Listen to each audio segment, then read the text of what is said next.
it's Cheyenne, and today for my first video on my channel I wanted to do a video of my most favorite beauty products and my least favorite beauty products. I wanted to actually do a monthly favorites video, but since it's like toward the middle of May, I'm not going to do that just because it's an awkward time to do it. So I'm just going to do my least favorite and most favorite beauty products of like all time, like anything that I've ever used that I still have right now.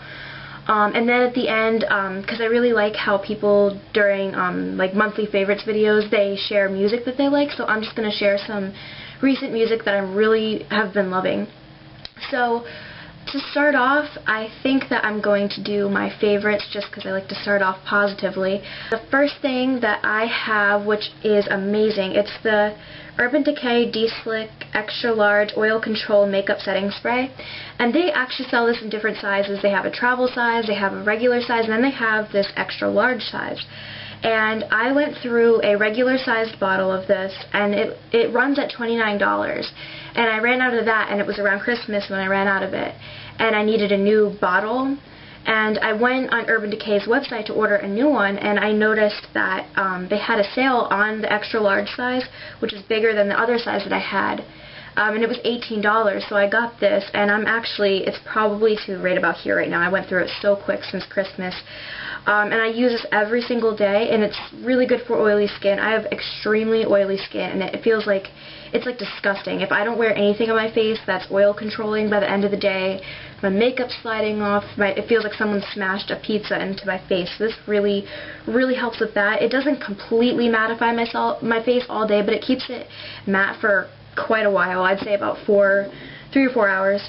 My next favorite is actually a nail product, and it's the Revlon Moon Candy Nail Art, and this one is in 210 Galactic, and this is one side of it. This is the top coat that goes over the base coat, which is like a really navy blue. And alright, my nails look really ratchet right now, but this is what they look like. I don't know if you can see them. My toes look better. I painted my toes with this too, and they look better, but I'm not about to lift my foot up to show you. But yeah, it's chipping, and it's disgusting, and I bite my nails. It's a bad habit. But anyway, that's what it looks like if you can see it.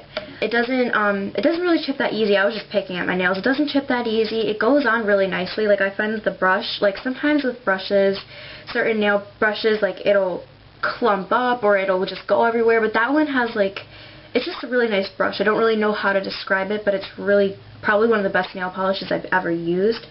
And my final favorite is the Naked 2 Urban Decay palette. And it looks like this. You guys have probably seen this before if you watch any beauty videos. Okay, so it looks like this.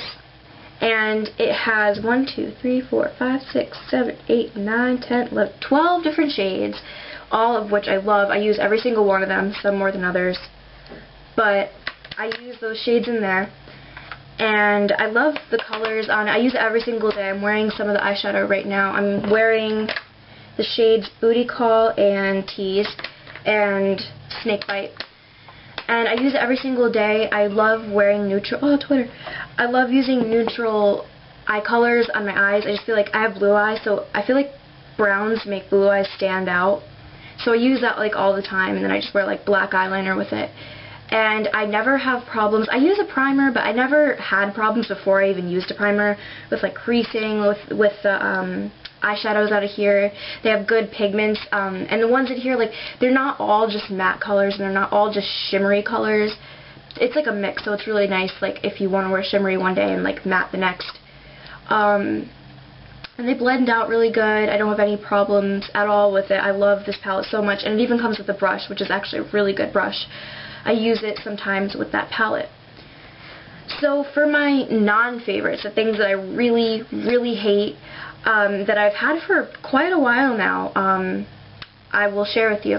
So the first thing I got this last summer around the same time I got that lip butter, and I've gone through pretty much a whole tube of it, and it was hard to go through. I mean, it's a tiny little bottle, but it took me so long to go through it because I hated it, but I just wanted to get rid of it.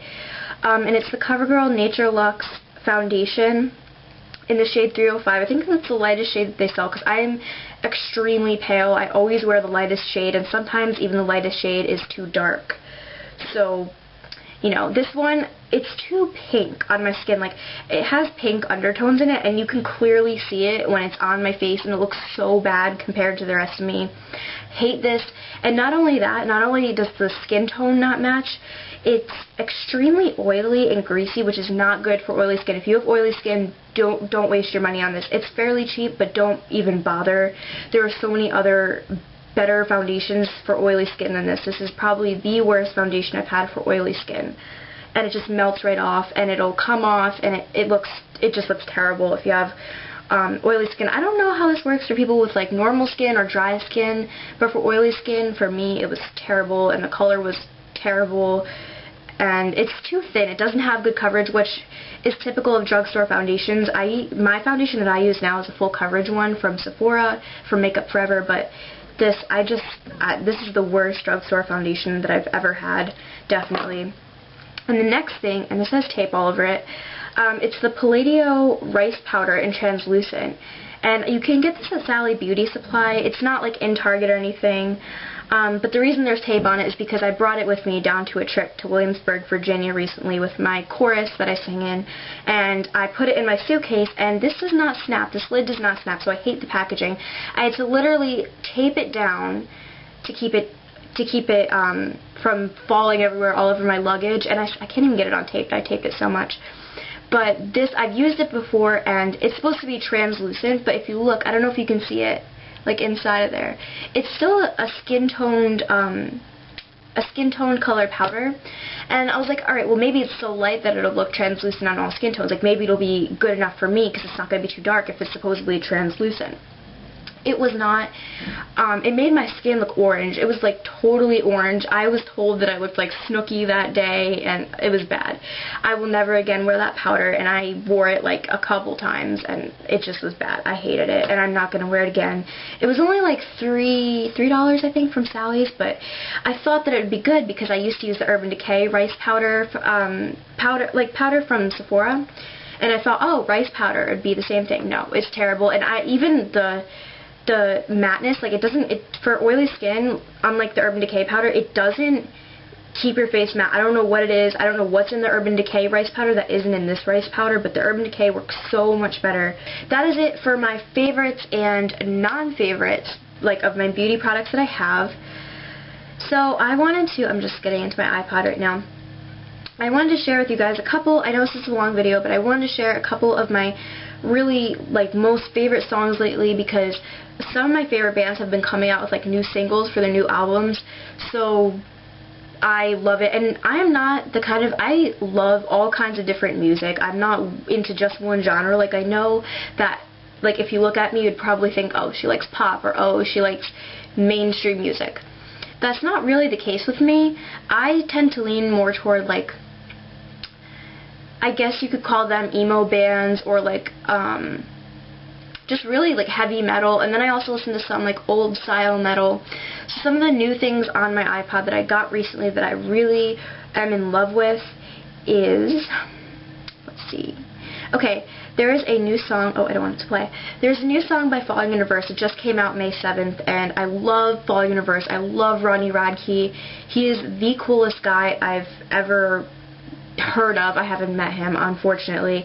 He is so cool. He used to be like this really jerky celebrity, but he's amazing now, and his music is amazing if you like heavy metal and like punk kind of music.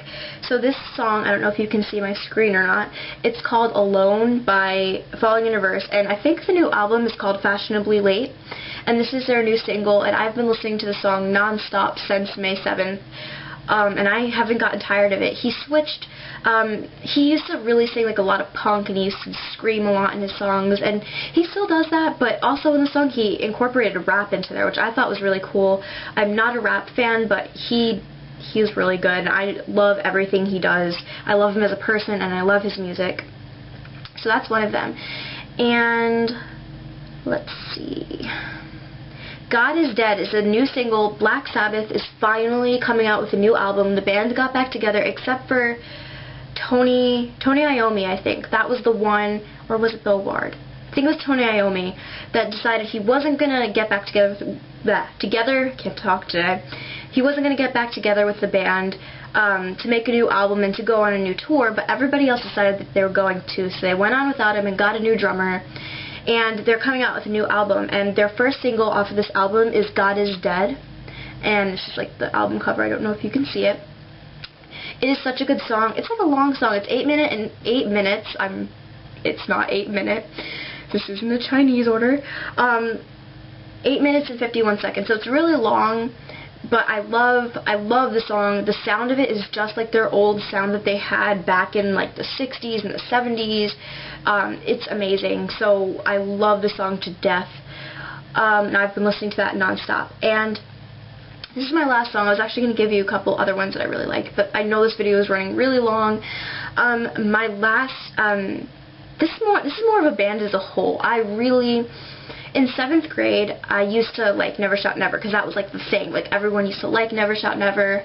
And once it kind of like faded out, I was like, you know, I don't really like Never Shout Never, so I'm just going to delete it all off of my iPod. I had every single Never Shout Never song ever made.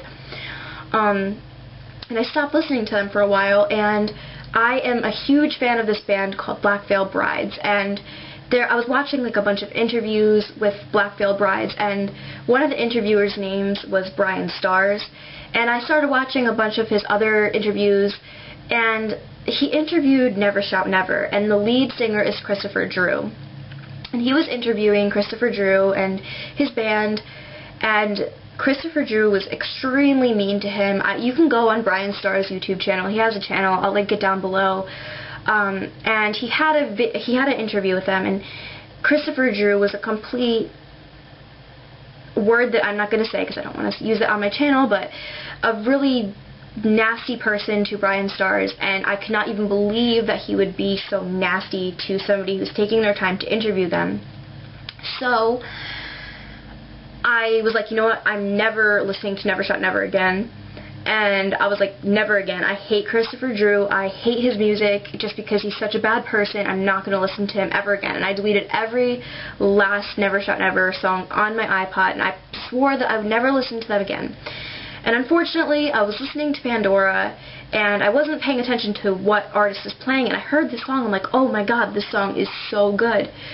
And I turned it around, and sure enough, I turned my iPod around and looked at it, and sure enough, it was Never Shout Never. So I got the song on my iPod, even though I really don't like Christopher Drew. He's really attractive, but he's a really not nice person from what I saw in that interview. So I started to get into more Never Shout Never songs, and now I love Never Shout Never, not Christopher Drew. I know he's part of that band. I don't like him as a person. I really like his music, though. And this song is called Happy by Never Shout Never, and that's Christopher Drew in the front. Mwah, he's so cute. But, again, he's not a nice person.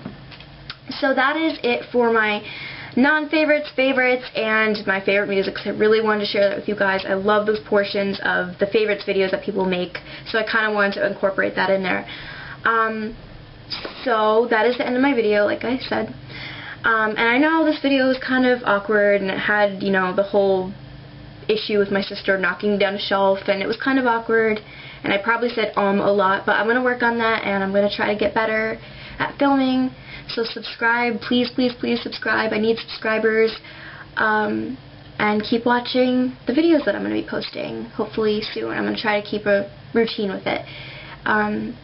So thank you for watching, and have an awesome day.